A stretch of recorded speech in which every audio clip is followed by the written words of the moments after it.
I never imagined that the place where my mother spent her final years, the home that held every precious memory of her love and sacrifice, could be snatched away from me by a group of bureaucrats. Yet, that nightmare became my reality when I discovered that the HOA had illegally sold my late mother's house. It wasn't just a violation of property law, it was a personal betrayal, a desecration of family legacy. It all began on a bleak winter morning. I was sifting through the usual stack of HOA mail when one envelope, stamped with official insignia, caught my eye. At first glance, it looked like another mundane notice, but as I read the letter, my stomach dropped. The document detailed a sale of a property I instantly recognized, the house my mother had lovingly maintained for decades. My heart pounded as I struggled to process the absurdity. How could the HOA, an organization with no rightful claim to her property, have the authority to sell it behind my back? The shock quickly transformed into seething anger. I recalled every family dinner, every laughter-filled room, every tear and triumph shared within those walls. That house wasn't merely bricks and mortar, it was the embodiment of my mother's spirit, her dreams, and the very foundation of our family. And now, it had been handed over to strangers for profit, as if it were nothing more than an asset to be traded. Determined to reclaim what was rightfully mine and honor my mother's legacy, I knew I had to act. I immediately contacted local authorities and reached out to my attorney, demanding an explanation for this egregious abuse of power. As I gathered evidence, suspicious sale records, forged documents, and correspondence riddled with inconsistencies, it became painfully clear that this wasn't a bureaucratic error, but a calculated scheme by the HOA to seize control of properties for their own gain. With every piece of evidence I uncovered, my resolve hardened. I made a silent vow that I would not let these greedy officials erase my mother's memory without a fight. I was ready to take them to court and get her house back, no matter how grueling the battle. And so, as I stood before the empty, cold facade of the house that once overflowed with warmth and life, I knew one thing for certain. I would stop at nothing to restore justice and reclaim my mother's legacy. The shock of that winter morning quickly gave way to an overwhelming sense of betrayal. I couldn't believe that the HOA, a group whose only claim to my mother's property was their misguided attempt to impose community rules, had the audacity to sell the house without my consent. As I sat in my dimly lit living room that day, clutching the incriminating envelope, a storm of questions and anger roiled inside me. How could they possibly claim any right over a home that was the very heart of my family's legacy? Determined to get to the bottom of this outrageous violation, I immediately contacted my attorney, Dan, who had handled property disputes for years. Over the phone, his calm but serious tone only deepened my resolve. "We need to gather every scrap of evidence you have," he insisted, and so I began a meticulous review of every document the HOA had sent me, every letter in my mailbox, and even the obscure notations on public records that hinted at a sale. It didn't take long before I uncovered a series of irregularities, signatures that looked forged, dates that didn't add up, and language that blatantly violated property laws. It was as if someone had tried to cover up their tracks with a hasty attempt at legitimacy. The HOA had always been known for its pushy tactics in our community, but I had never imagined they'd stoop so low. I recall the first time I heard whispers among neighbors about strange transactions and sudden property transfers. At the time, I dismissed them as urban legends or miscommunications, but now the reality was far more sinister. Not only had they sold my mother's house, but they had done so in a manner that completely bypassed legal procedures. It was a calculated move, a power grab aimed at seizing assets for profit, regardless of the human cost. I began reaching out to other community members, desperate to see if my experience was an isolated incident or part of a broader scheme. To my dismay, a couple of longtime neighbors admitted they'd received similar notices about properties they never even considered part of the HOA's portfolio. One elderly gentleman confided, "I thought it was just a mistake on my property tax notice, but now I hear more people saying it's happening to them too." The sense of betrayal was palpable, and it quickly became evident that the HOA was operating under a cloud of corruption that extended well beyond my personal loss. Meanwhile, I dove into local property records and discovered that the sale had been processed through a shadowy channel, a backdoor transaction that seemed designed to hide the true ownership of the property. The documents were riddled with inconsistencies. In one instance, The signature on the sale deed was nearly identical to one on a different, unrelated document I had seen before, raising serious doubts about its authenticity. With each discovery, my anger grew, and I felt an ever-mounting need to fight back. I wasn't just dealing with an administrative error or a miscommunication. I was up against a system that had deliberately exploited loopholes to steal a piece of my family's soul. I could still vividly picture the cozy evenings my mother used to host for family gatherings, the smell of her famous apple pie wafting through the rooms, and the sound of her gentle laughter echoing down the hallways. To see that legacy reduced to a commodity, sold without any regard for our memories or our rights, was nothing short of criminal. In my haste to protect what remained of my heritage, I began compiling a detailed timeline of events, every letter, every phone call, every suspicious document, and saved digital copies of every piece of evidence. I even visited the local registry office, where I managed to retrieve official copies of the property deed and sale records.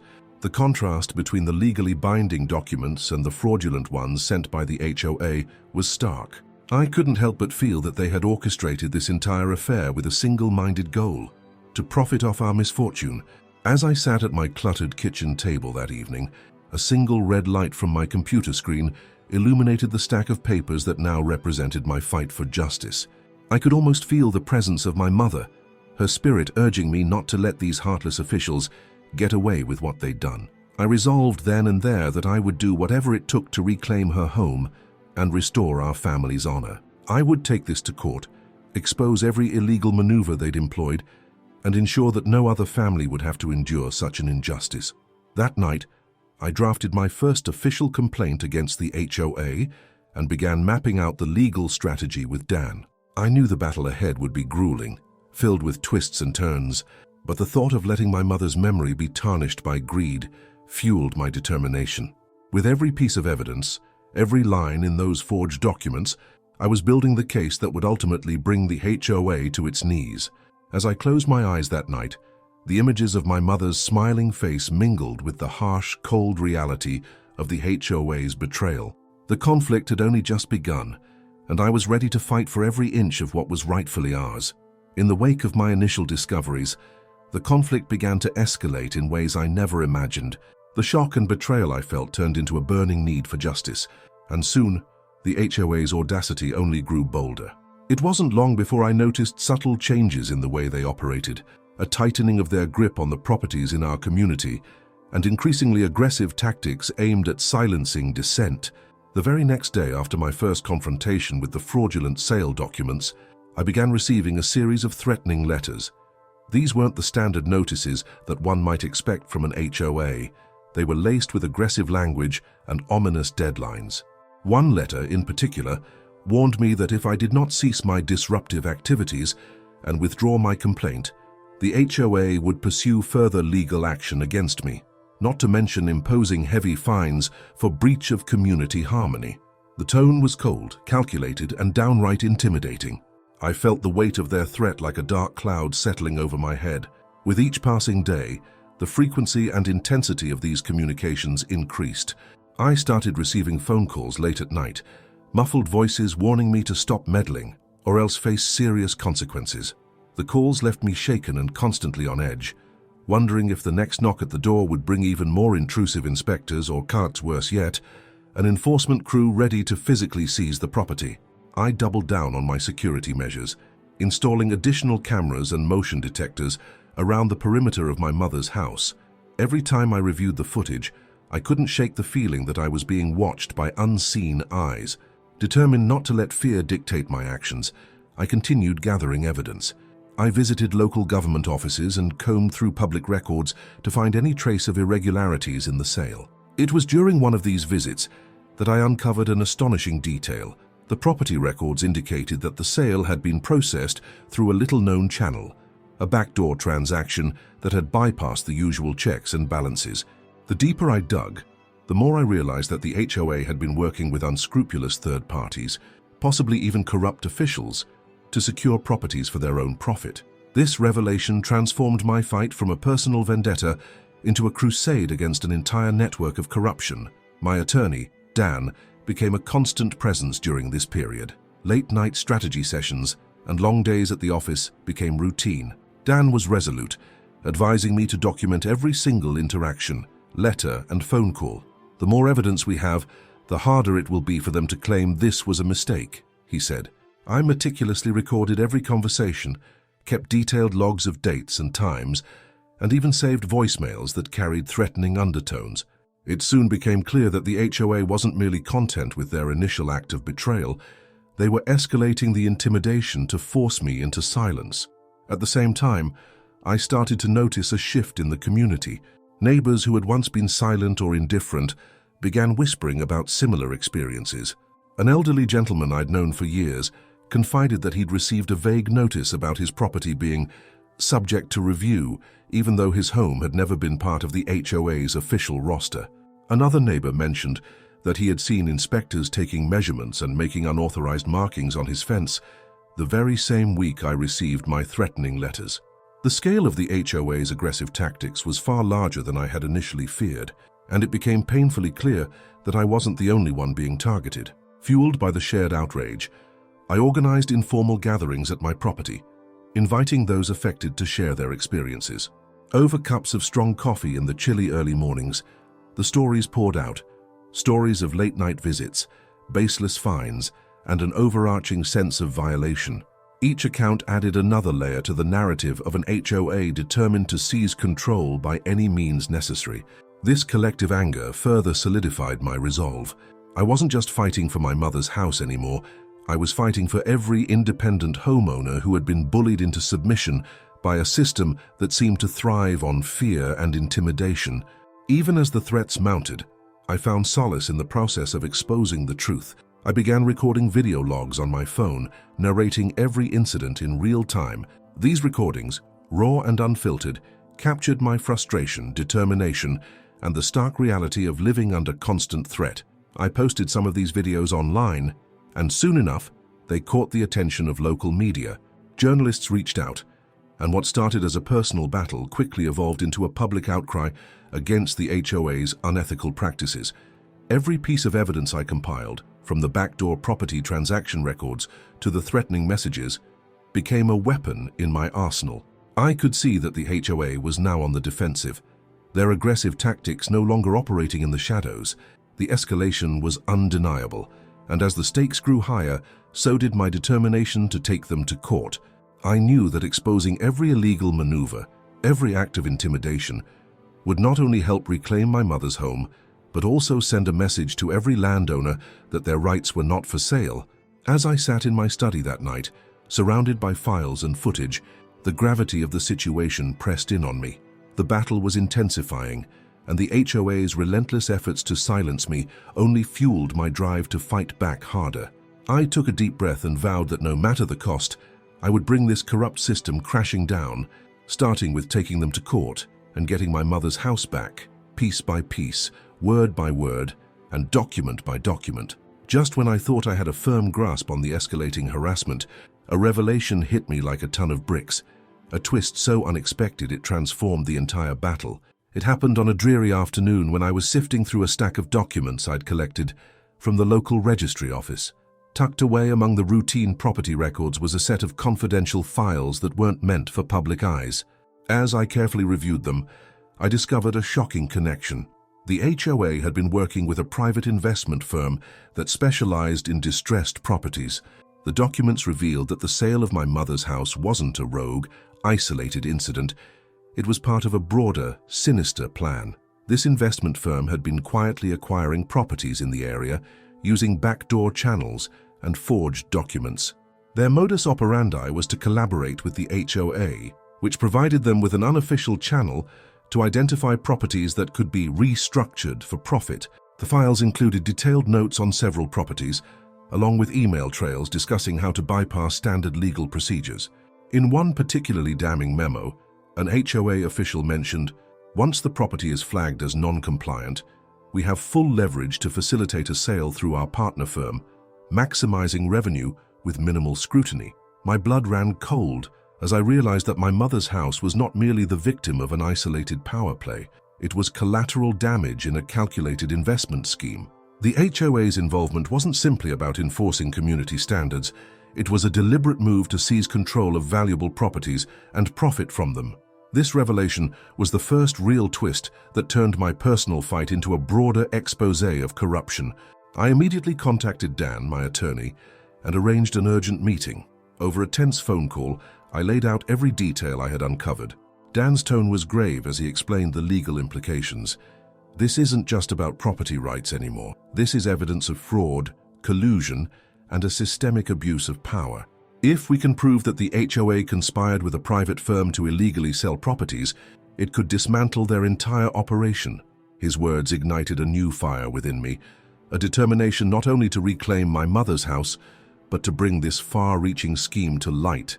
Emboldened by this discovery, I began connecting with other affected landowners. I reached out to a few neighbors who had hinted at similar irregularities in their property notices. One elderly woman tearfully recounted how she'd received a notice that her property was scheduled for sale without any consultation. Another man mentioned seeing signs posted by unfamiliar contractors working on his boundary. As these stories accumulated, it became clear that my case was just one thread in a vast tapestry of exploitation. With renewed vigor, I organized an intensive evidence-gathering session. I revisited the local registry, obtained more internal documents, and even managed to record a conversation between an HOA inspector and a representative from the investment firm. In the recording, the inspector casually mentioned, "Once the deal is finalized, we'll simply update the records, and no one will be the wiser." The chilling nonchalance in his voice underscored the depth of the conspiracy. Late that night, I sat in my study, the glow of my computer screen illuminating piles of newly uncovered files and video recordings. I meticulously compiled a comprehensive timeline of events, from the suspicious sale of my mother's house to the discovery of secret communications between the HOA and the investment firm. Every document, every email, and every audio snippet was now a critical piece of evidence that transformed my fight from a personal battle into a crusade against systemic corruption. I felt a mix of anger, betrayal, and a steely resolve. The twist was profound. Not only had the HOA illegally sold my mother's house, but they had orchestrated a larger scheme to profit off our lives. This revelation shifted the stakes dramatically. It wasn't just about reclaiming a home anymore. It was about exposing a corrupt system that preyed on the vulnerable. I knew the next step would be to present this explosive evidence to the community, to the authorities, and ultimately in court. And as I looked out over the darkened fields of my mother's house, I vowed that I would not rest until every wrong was righted. The HOA and their partners had underestimated my resolve, and now, armed with the truth, I was more determined than ever to bring them down. The shock of uncovering the HOA's collusion with a private investment firm left me reeling, but it also galvanized me into action. In the days following that earth-shattering revelation, I knew I had to completely overhaul my approach if I was going to stand any chance against such a deeply rooted system of corruption. First things first, I fortified my defenses, both legal and physical. I upgraded every inch of my home's security, adding extra cameras, reinforcing doors and windows, and even installing a new alarm system that alerted me instantly if anyone tried to breach my property. Every modification was a silent declaration that I was not going to let anyone, especially those who had already shown their hand, violate my sanctuary again. At the same time, I worked closely with Dan, my attorney. We spent long hours poring over every document, every email, and every piece of evidence I had collected. Dan's calm, methodical approach helped transform my raw anger into a coherent legal strategy. "We need to build a timeline that connects every irregularity," he insisted, and so we set about creating an unassailable chronology of events. We meticulously documented the forged sale records, the suspicious backdoor transactions, and even the anonymous threats that had come in the form of cold, cryptic messages. Every conversation was recorded, every meeting noted down. I even began using a dedicated journal to record my thoughts and observations in real time, so that nothing slipped through the cracks. But legal preparation was only one front of the battle. I realized that if I was going to expose the HOA's treachery to the broader community, I needed to rally those who had been silently suffering under their reign. I started reaching out to other landowners, making phone calls, and even visiting neighbors who had received similar notices. The response was overwhelming. People shared stories of mysterious inspections, arbitrary fines, and even unsettling encounters with HOA representatives. We soon discovered that my case was not an isolated incident, but a pattern of systemic abuse. This sense of solidarity was both uplifting and empowering. It confirmed that I wasn't alone, and that together we could take a stand. To harness this collective anger, I organized small gatherings at my property. I invited those who had been affected to meet in a casual setting over coffee and homemade treats, where we could openly discuss our experiences. These meetings were raw and emotional, with each person recounting their brush with the HOA's overreach. One elderly neighbor, with a voice filled with both regret and determination, recalled how he'd once received a notice stating that his property was scheduled for review, despite it never being part of any HOA membership. The shared stories slowly wove a tapestry of injustice that was hard to ignore. Determined to make our struggle public, I set up a website dedicated to exposing the HOA's illegal activities. I uploaded scanned copies of documents, video recordings of the inspectors in action, and even excerpts from the damning internal emails. I wrote blog posts detailing every step of my journey, from the initial shock of discovering the fraudulent sale of my mother's house to the moment I learned about their collusion with the investment firm. The website quickly became a hub for independent landowners, and the comment sections filled with messages of support, outrage, and calls for collective action. One particular video log I recorded became a turning point. In it, I sat in the quiet solitude of my study, surrounded by piles of evidence, and spoke candidly about the emotional toll of this fight.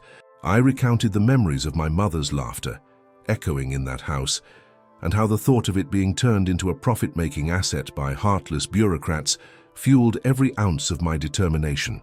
The video was raw, unedited, and authentic, a true cry for justice. It resonated deeply with viewers and quickly went viral within the local community, drawing attention from both sympathetic neighbors and investigative journalists.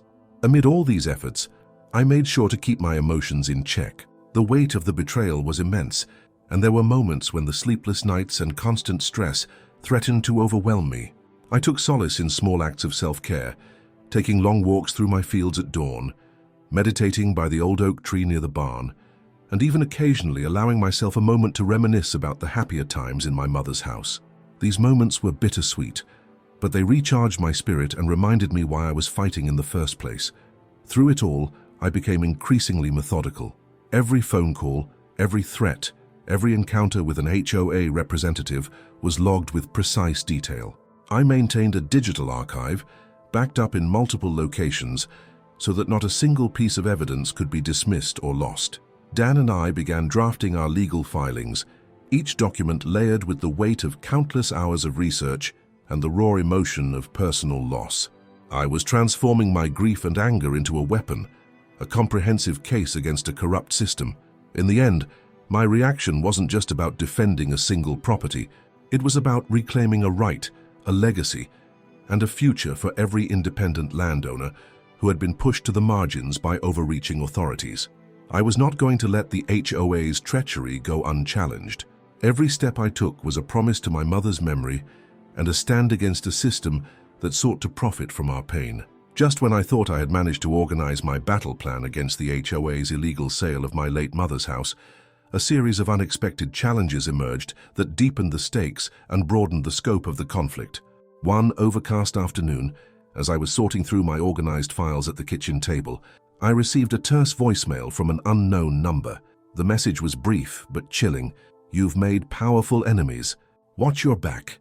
My heart pounded as I replayed the message over and over.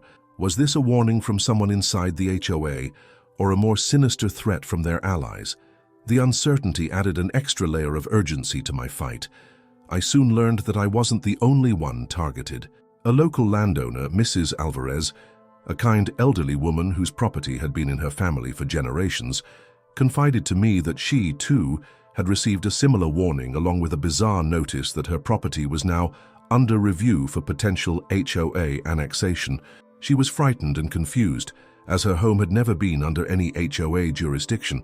The fact that both of us were being singled out by the same ruthless organization confirmed that this wasn't an isolated incident, but part of a broader campaign aimed at independent landowners. Simultaneously, I began receiving emails from other neighbors detailing inexplicable encounters. One neighbor, a middle-aged man named Tom, reported that he had seen a group of men in dark suits and sunglasses, apparently monitoring his property at dusk. Another neighbor mentioned that anonymous flyers had been posted around her home, warning that any resistance to HOA policies would result in dire consequences. These incidents, though seemingly disconnected at first, painted a disturbing picture of coordinated harassment. As these disturbing pieces began to fall into place, I discovered another subplot that sent chills down my spine. While digging deeper into the local registry records, I came across an obscure document referencing a silent merger between the HOA and a little-known real estate firm. The language in the document was vague, but it suggested that certain properties in our area were being pooled together for a mass liquidation, a move that would allow the firm to acquire them at bargain prices. The implication was clear. If the HOA could push out independent homeowners, the real estate firm could swoop in and buy up entire neighborhoods cheaply, only to flip them for exorbitant profits later. This revelation turned my personal struggle into part of a larger fight against predatory practices that threatened the integrity of our community. Meanwhile, my attorney Dan advised me to document every single interaction. We began holding regular meetings, reviewing newly received threat letters and logging mysterious phone calls. I set up a dedicated online forum where affected landowners could anonymously share their experiences and pool evidence. What started as my solitary battle was gradually morphing into a community-driven resistance movement. The forum buzzed with stories of late-night visits, unexplained fines, and whispered warnings. The unity among the affected homeowners offered me both comfort and renewed determination. Knowing I wasn't alone bolstered my resolve. Amid this growing network, a local investigative journalist caught wind of our story. He reached out, promising to dig deeper into the HOA's practices and expose their collusion with the shadowy real estate firm. The prospect of public exposure stirred mixed emotions. On one hand, the media attention could help force the authorities to act, but on the other, it risked attracting further harassment. Still, the potential benefit outweighed the risks, and I agreed to provide him with the evidence I had meticulously collected. Even as I braced myself for further attacks, I couldn't ignore the constant undercurrent of tension at home. At night, the silence of my mother's house was haunted by the persistent fear of another unwelcome intrusion. I double-checked locks, reviewed security footage multiple times, and even installed extra lighting along the property's perimeter. Each precaution was a small act of defiance against an organization that was willing to use fear as a weapon. By the end of that tumultuous week, I realized that the battle was far from a one-man crusade. It was an intricate web of challenges, anonymous threats, coordinated harassment, and a shadowy merger designed to strip us of our homes for profit. I documented every development, every encounter, and every piece of corroborating evidence, knowing that each detail would be critical when we took this fight to court. With each new subplot that emerged, my determination grew. I wasn't just fighting for the return of my mother's house. I was fighting to protect the rights and dignity of every independent homeowner in our community. And as I compiled my evidence into a formidable dossier, I could sense that the HOA and its allies were beginning to feel the pressure of a united, vocal resistance. In the midst of the escalating conflict, the personal toll began to weigh on me in ways I hadn't anticipated. Late one evening, after a particularly harrowing day of receiving more anonymous threats and unsettling phone calls, I found myself alone in the living room of my mother's once beloved house. The familiar creak of the old floorboards and the soft hum of the wind through the trees contrasted sharply with the storm of emotions raging inside me. I sat on the faded couch, surrounded by scattered documents and a laptop still open to the evidence I'd painstakingly compiled. The room, filled with mementos of happier times, now felt like a sanctuary under siege. I couldn't help but replay every interaction in my mind, the cold, bureaucratic tone of the HOA's letters, the threatening voices on the phone, and even the subtle yet piercing looks exchanged with neighbors who now bore their own marks of suspicion and fear. One particular memory haunted me. The night I received a call from an unknown number. The distorted voice had whispered, "You're playing with fire. They'll come for you next." That message had left a deep chill in my bones, making every creak in the house seem like an approaching threat. My thoughts were interrupted by the knock on the door. It was Charlie, a longtime friend and neighbor, who had come over after hearing about the latest development on the online forum. His face was lined with worry, yet his eyes held a determined glint. "I heard about the new threat," he said as he stepped inside, glancing around at the disarray. "How are you holding up?" His genuine concern struck me, and for a moment, I allowed myself to feel vulnerable. "I'm exhausted, Charlie," I admitted, my voice thick with emotion. "Every day feels like a battle not just for my mother's house, but for my very sanity. I'm constantly looking over my shoulder, wondering if the next knock or ring will bring more of those cold threats." He sat down beside me, placing a supportive hand on my shoulder. "You're not alone in this. We're all hurting, and we all feel the sting of this injustice. But remember, our shared pain is also what unites us. That unity is our strength." Over the following days, as more neighbors reached out with their own stories of harassment and intimidation, a complex network of emotions began to emerge. Some felt furious, burning with a desire for retribution and justice, while others were overwhelmed by fear, unsure of how to stand up against such a powerful institution. I found myself mediating between those who wanted immediate, aggressive action and those who cautioned a more measured approach, worried that too much provocation might invite even harsher retaliation. In one particularly emotional conversation, a middle-aged man named Tom confided to me that he had once been a supporter of the HOA, believing in its promise of a better community. But after receiving his own violation notice and a series of anonymous warnings, he felt betrayed and isolated. "I trusted them," he said quietly, his eyes welling up. "And now I feel like I've been stabbed in the back. How do we fight something that was supposed to protect us?" His words resonated with me on a deeply personal level. I, too, had felt the sting of betrayal, not just as a homeowner, but as a son defending his mother's memory. Amid these heart-wrenching conversations, I struggled with a duality that cut deep. The battle was not only external, but internal. There were moments when I questioned my own resolve, wondering if I was becoming consumed by the fight. Every time I reviewed the evidence or responded to a threatening message, the weight of responsibility pressed down on me. I began to feel that my mother's legacy was becoming a burden, a constant reminder of what was at stake. I grappled with the fear that my relentless pursuit of justice might one day overshadow the very memories I was trying to preserve. During one late-night session in my study, I found solace in writing a heartfelt journal entry. I poured out my fears, my anger, and my sorrow onto the page. I wrote about the bittersweet memories of my mother's laughter echoing through these walls, juxtaposed with the relentless cruelty of the HOA's actions. That raw, honest self-reflection helped me realize that while the emotional toll was immense, it also fueled my determination to fight, not just for my own sake, but for every voice that had been silenced. In a subsequent online video log, I addressed the community directly. I spoke candidly about the toll that constant harassment was taking on me. "There are nights when I can't sleep, when every shadow on the wall feels like a threat," I admitted, my voice wavering slightly with emotion. "But I also see your stories, your struggles, and that shared pain ignites a fierce resolve in me. We must stand together if we are to reclaim not only our properties but our peace of mind." The video resonated widely, drawing an outpouring of support and solidarity from landowners across the region. In between these emotional exchanges, I continued to compile evidence with a methodical rigor.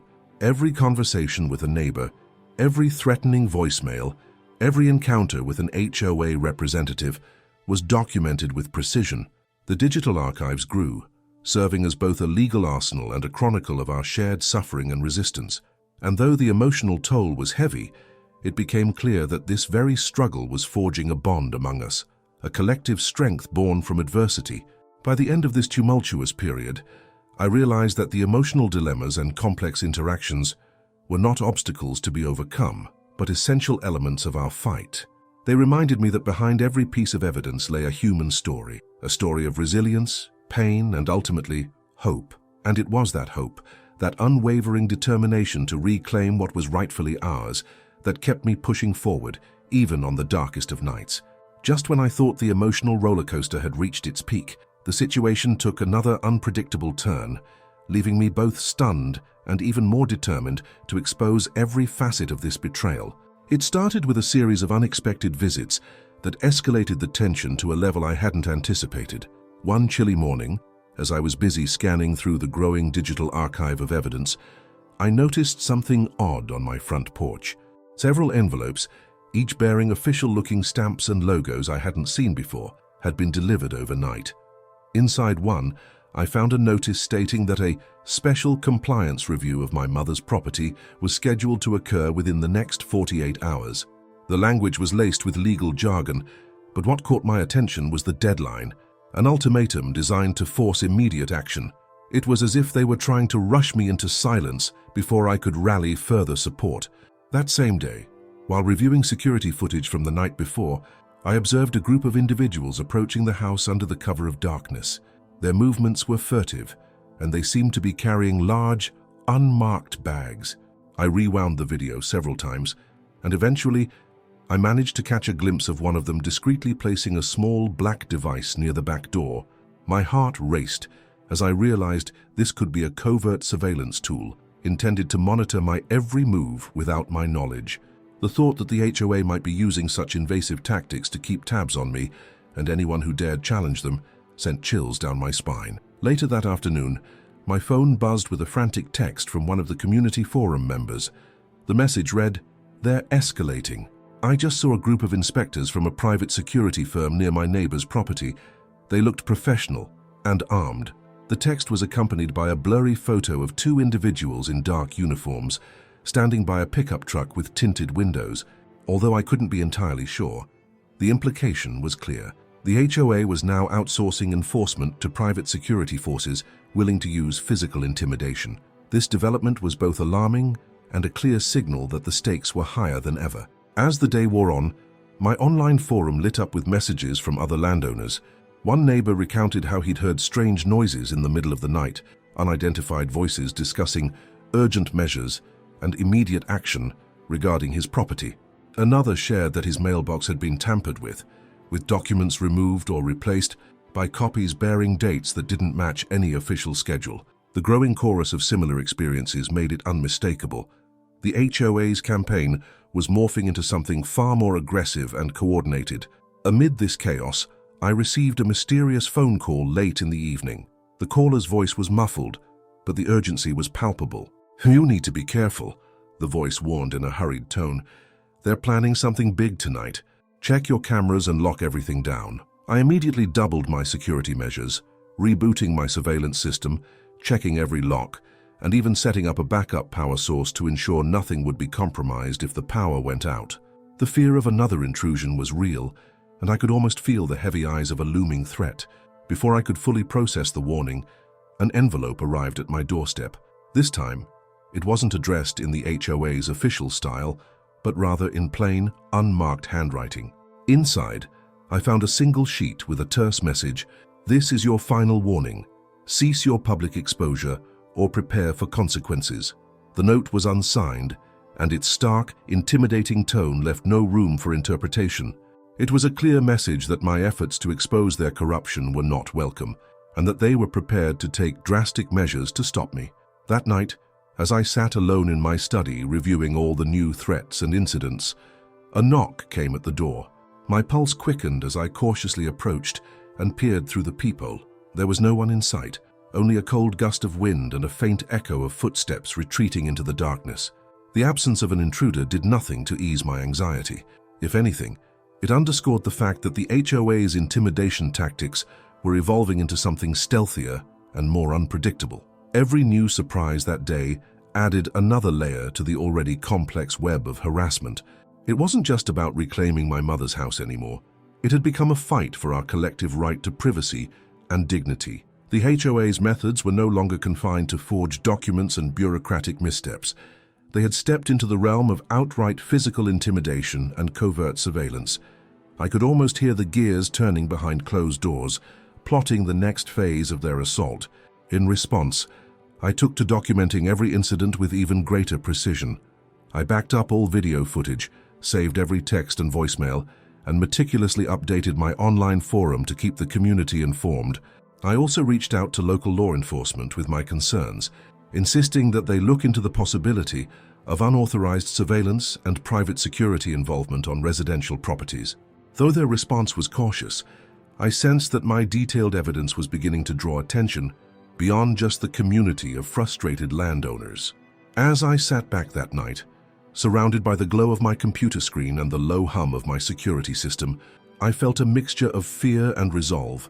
The HOA's tactics had escalated beyond anything I could have imagined, but with every new threat, my determination grew. I knew that each piece of evidence, each anonymous warning, would be a crucial part of the case I was building. A case that would not only bring justice for my mother's stolen legacy, but also protect the rights of every independent landowner in our community. In the midst of the escalating threats and mounting evidence, I began to see the hidden threads connecting every nefarious move the HOA had made. It wasn't just about my mother's house anymore. It was a web of corruption and collusion that extended far beyond any one property. Late one evening, as I sat in my study surrounded by piles of documents and security footage, I decided to re-examine every piece of evidence with fresh eyes, determined to uncover the full scope of their scheme. I started by revisiting the suspicious sale records of my mother's house. As I cross-referenced the official property deed with the fraudulent documents the HOA had produced, a pattern began to emerge. The signatures on the forged sale deed bore an uncanny resemblance to those on other dubious documents I'd collected over the past few weeks. It was as if the same person or group was behind every shady transaction. I realized that the HOA wasn't acting on a whim. They had a systematic process in place, complete with backdated records and falsified approvals. This wasn't a mere administrative error. It was a calculated plan to strip away the rights of independent homeowners. My investigation then led me to the local registry office. Hidden among mundane files was an obscure memo referencing a consolidation project in the area. The language was vague at first, but as I dug deeper, I discovered that this project was meant to restructure several properties by transferring them into the HOA's control. The memo explicitly mentioned incentives for inspectors to flag properties that didn't comply with some arbitrary standard. A cold shiver ran down my spine as I realized that my mother's house had been one of many targeted by this consolidation.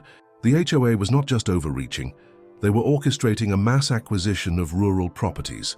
At the same time, I received an anonymous email from a concerned citizen who claimed to have witnessed meetings between certain HOA officials and representatives from a private real estate firm. The email included scanned pages of internal communications, which detailed plans to purchase properties at low prices and flip them for enormous profits. One line in the email read, "Once we control the independent homes, our revenue stream will be unstoppable." The implication was clear. The HOA's illegal sale of my mother's house was just one piece of a larger, profit-driven puzzle. The firm's involvement meant that there were powerful financial incentives behind every fraudulent transaction. I reached out to several neighbors who had experienced similar harassment. One elderly woman tearfully recounted how she'd been approached by an HOA consultant offering her a special membership package that promised community benefits but was, in reality, a veiled attempt to force her property into their control. Another neighbor mentioned that he had found strange, unmarked documents tucked under his mailbox, warning him that his property would soon be reclassified if he didn't comply with new guidelines. These personal accounts, when put together with the internal memos and registry records, painted a damning picture of a coordinated effort to seize control of independent properties. Every new revelation added another layer to the conspiracy. I began mapping out the timeline of events on a large whiteboard in my study. Sticky notes and red strings connected the forged documents, the anonymous warnings, the backdoor transactions, and the suspicious meetings. As I worked, I realized that the HOA's plan was both extensive and deeply rooted in corruption. They had managed to exploit legal loopholes, deceive local officials, and even co-opt private businesses, all to turn properties like my mother's house into assets for their profit. One particularly chilling discovery came when I found a recording of a conversation between an HOA inspector and a representative from that private real estate firm. The inspector casually mentioned, "Once we secure enough properties, the consolidation will be complete. We can then renegotiate the rates and boost our revenue exponentially." The nonchalance in his tone was horrifying. It was as if they were discussing the sale of homes like any routine business transaction, completely devoid of the human cost involved. Fueled by this torrent of evidence, I compiled a comprehensive dossier that included every email, memo, video clip, and recorded conversation. I organized the information chronologically, ensuring that every detail clearly demonstrated the collusion between the HOA and the real estate firm. I also created a digital archive that I could easily share with local law enforcement, the media, and other affected homeowners. In a subsequent online forum post, I laid out the entire network of corruption for the community to see. I explained how my mother's house was not an isolated case, but a targeted victim in a broader strategy designed to profit off the exploitation of independent property owners. The response was overwhelming. Neighbors, local activists, and even a few sympathetic city officials rallied around the cause, offering further evidence and moral support. That night, as I sat back and reviewed my compiled dossier, I felt a profound mixture of anger, sorrow, and determination. Every connection I made reinforced the realization that this was more than just a personal battle. It was a fight for the rights and dignity of every homeowner in our community. The HOA's dark scheme was laid bare before me, and I vowed then that I would expose every illicit maneuver, every act of greed and corruption, no matter the cost. The mounting evidence and shared outrage reached a crescendo one chilly morning when the community's collective frustration could no longer be contained. I received an urgent call from Dan, as my attorney, informing me that several affected homeowners and local activists had organized an emergency meeting with city officials. They were demanding an immediate investigation into the HOA's illegal actions and, most importantly, a way to halt the fraudulent sale of my mother's house. I arrived at the modest City Hall building, evidence binder and digital dossier in hand, feeling both the weight of responsibility and the surge of determination that had carried me this far. The meeting room was packed with landowners, community advocates, and a few sympathetic city council members. The air was charged with tension. Each person in the room had their own story of harassment and injustice, and we were all united by a shared desire to confront the corrupt system head-on.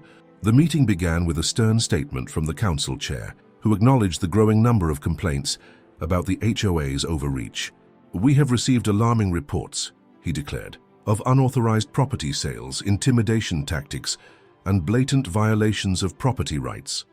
Murmurs of agreement rippled through the crowd as I took a deep breath and stepped up to the podium. I began by recounting my own experience, the discovery of my mother's illegally sold house, the forged documents, the backdoor transactions, and the evidence of collusion with a private real estate firm. I laid out the timeline on a projector screen, each slide punctuated with scanned images, video clips, and excerpts from internal emails. "This isn't just a case of administrative error," I said, my voice resolute. "It is a calculated, systemic abuse of power that has stripped me of my family's legacy and threatens the rights of every independent homeowner in our community." As I spoke, the room grew silent, the weight of my words sinking in. A city council member interjected, asking for clarification on the chain of events and the authenticity of the documents. Dan, seated at my side, stood up and verified each piece of evidence, reinforcing my narrative with his measured legal expertise. The undeniable clarity of the facts left little room for doubt. Suddenly, the tension in the room escalated further when a representative from the HOA was unexpectedly called to the stand. His face, etched with anxiety, betrayed the confidence he had previously exuded. "We maintain that our actions were within the bounds of our authority," he stammered, his voice faltering as he attempted to defend the sale. I seized the opportunity to confront him directly. "Within the bounds of your authority?" I challenged. "How can you justify the sale of a property that was never yours to sell, using forged documents and underhanded tactics? This is nothing more than corporate greed and blatant disregard for property rights." The representative's protest was drowned out by a chorus of voices from the audience, landowners sharing their own grievances, local activists demanding accountability, and even a few council members nodding in agreement. The atmosphere turned electric, a palpable mix of righteous anger and collective determination. One elderly homeowner, tears welling in his eyes, recounted how he had once trusted the HOA's promises of community benefits, only to see his home targeted with arbitrary fines and threats. His emotional testimony added an undeniable human element to the overwhelming evidence. At that moment, the council chair took a decisive stand. "Based on the comprehensive evidence presented," he pronounced, "we find that the HOA has not only violated property laws, but also engaged in fraudulent practices for profit. Effective immediately, I call for an independent investigation into these activities and for the reversal of all unauthorized property transactions. The room erupted into applause and cheers. I felt a surge of vindication as my eyes met those of other homeowners, each of us silently affirming our resolve to stand against the corruption that had long plagued our community.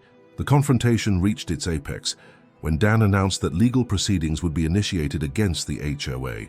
"We are prepared to take this matter to court," he declared firmly, "and we will seek not only the return of the unlawfully sold property, but also damages for the emotional and financial harm inflicted on the affected families." The promise of legal retribution reverberated through the room, solidifying the council's commitment to act. In that critical moment, as the representative from the HOA was escorted out by security and the council members discussed the next steps, I realized that the battle had shifted irreversibly in our favor. The collective power of the community, combined with the undeniable evidence of corruption, had forced the hand of those in authority. My mother's legacy, and the rights of every independent landowner, was finally being defended by a united front. As the meeting adjourned, I left the hall with a profound sense of accomplishment and a determination that only grew stronger. The confrontation had reached a critical point, and justice was now on the horizon. Every document, every recorded threat, and every shared story was a testament to our unyielding fight against the tyranny of the HOA. I knew that the legal battle ahead would be long and challenging, but for the first time in weeks, I felt that we had the power to reclaim what was rightfully ours. The energy from the City Hall meeting still reverberated through our community, but I knew that securing a ruling was only part of the battle. Now, I had to face the HOA representatives directly to ensure that their underhanded tactics would not continue to haunt us. The next phase of our fight was as personal as it was public, a final, direct confrontation that would force them into making critical decisions. One chilly evening, as the sky began to darken, I arranged a meeting on my property with a small group of affected homeowners and a few local activists. We gathered in the backyard of my mother's house, a place that had once symbolized warmth and family unity, and now served as our battleground. The atmosphere was tense. Everyone knew that tonight would be pivotal. As we sat around a makeshift table lit by the soft glow of lanterns, the sound of an approaching vehicle cut through the quiet night. It was the HOA inspector again, this time accompanied by two senior representatives whose expressions betrayed a mix of reluctance and determination. Their arrival was less formal than before, a stark contrast to the pomp and circumstance we had witnessed at the council meeting. They had come in response to our insistence on a direct dialogue, a final chance to resolve the issue without further legal escalation. The inspector stepped forward, his voice low and measured as he began, "We understand your grievances and the evidence you've presented. However, our organization maintains that our actions were taken in good faith to preserve community standards and protect the value of properties within our designated area." His words, though polished, held an edge of desperation, as if he realized the noose was tightening around them. I took a deep breath and addressed him. "Preserve community standards. You sold my mother's house illegally without any right or consent, and then tried to cover it up with forged documents and intimidation tactics. That's not preservation. That's outright theft, and it's a betrayal of trust." The words hung in the air, charged with raw emotion and the weight of our shared experiences.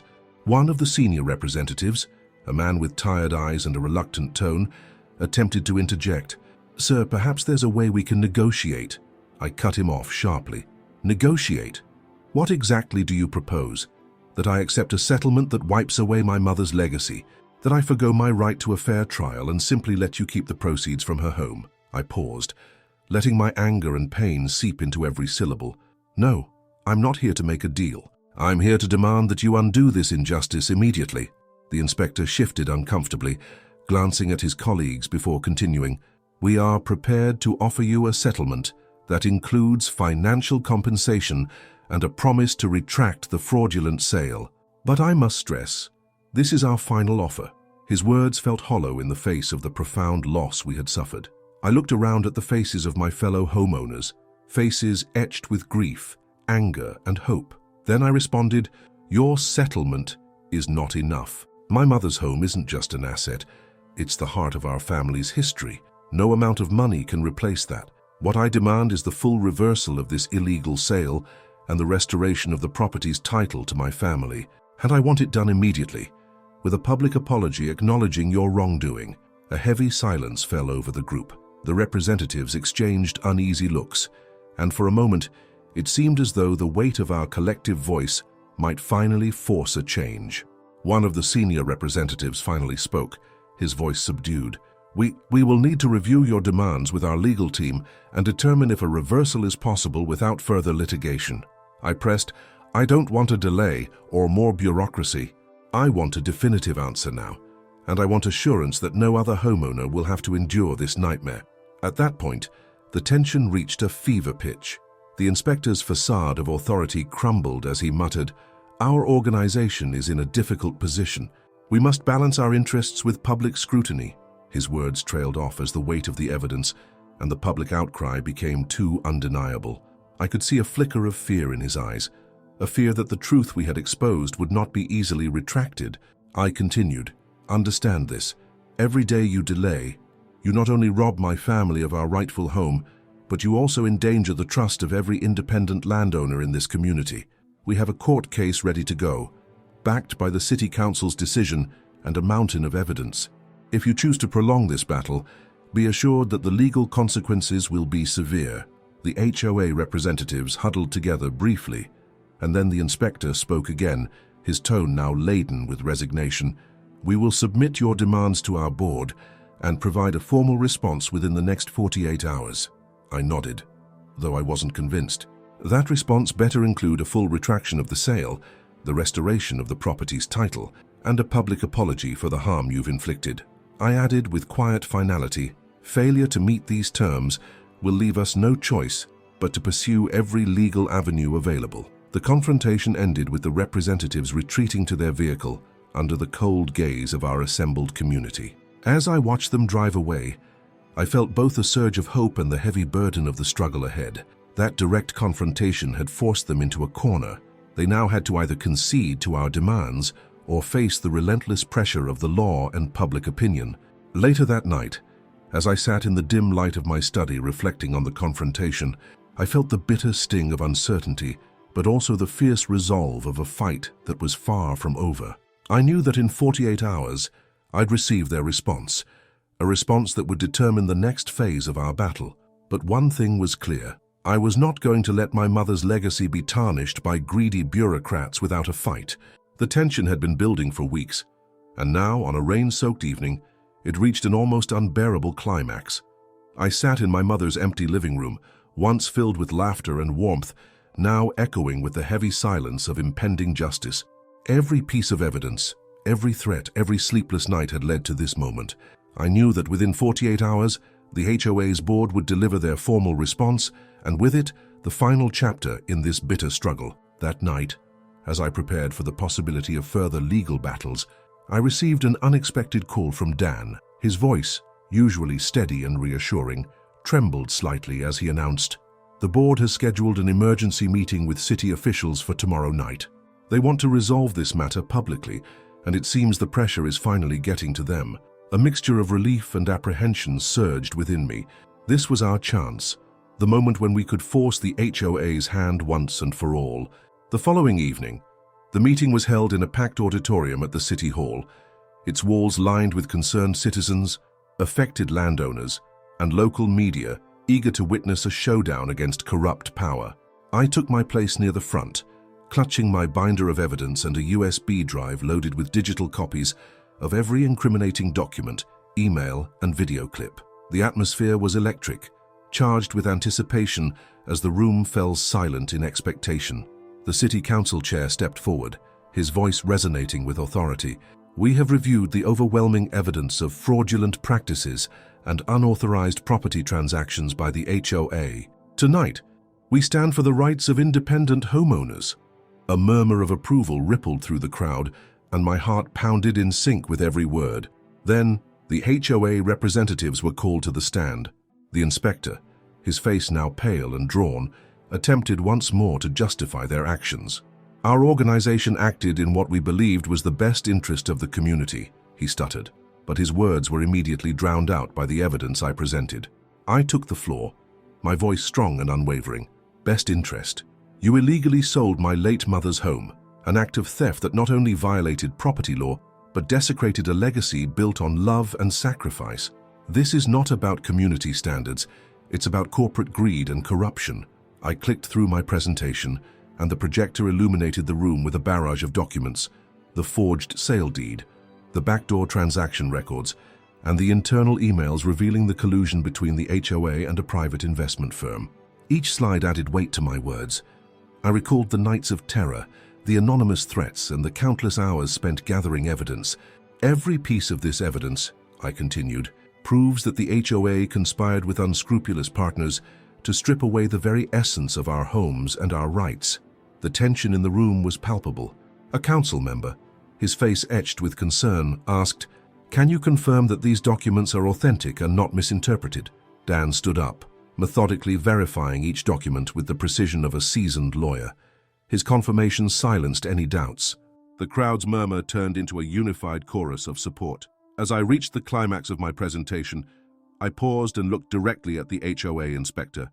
"Tonight, I demand justice," I declared, my voice rising above the hum of the room. "I demand that my mother's house be returned to my family, that the fraudulent sale be reversed immediately, and that the HOA issue a public apology acknowledging its wrongdoing. We will not allow our heritage to be trampled by greedy bureaucrats." At that moment, a stunned silence enveloped the auditorium.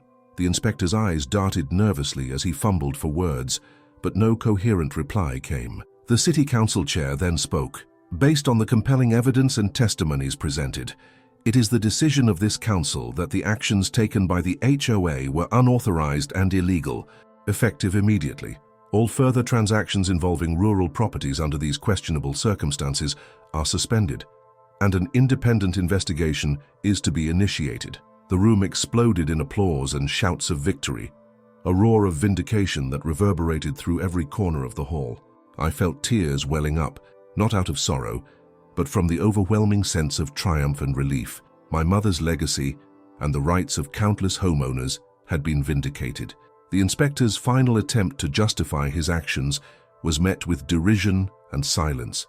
In that moment, the power of our collective struggle had delivered the final blow. As the meeting adjourned, I stepped out into the cool post-rain air, feeling as if a great weight had been lifted from my shoulders.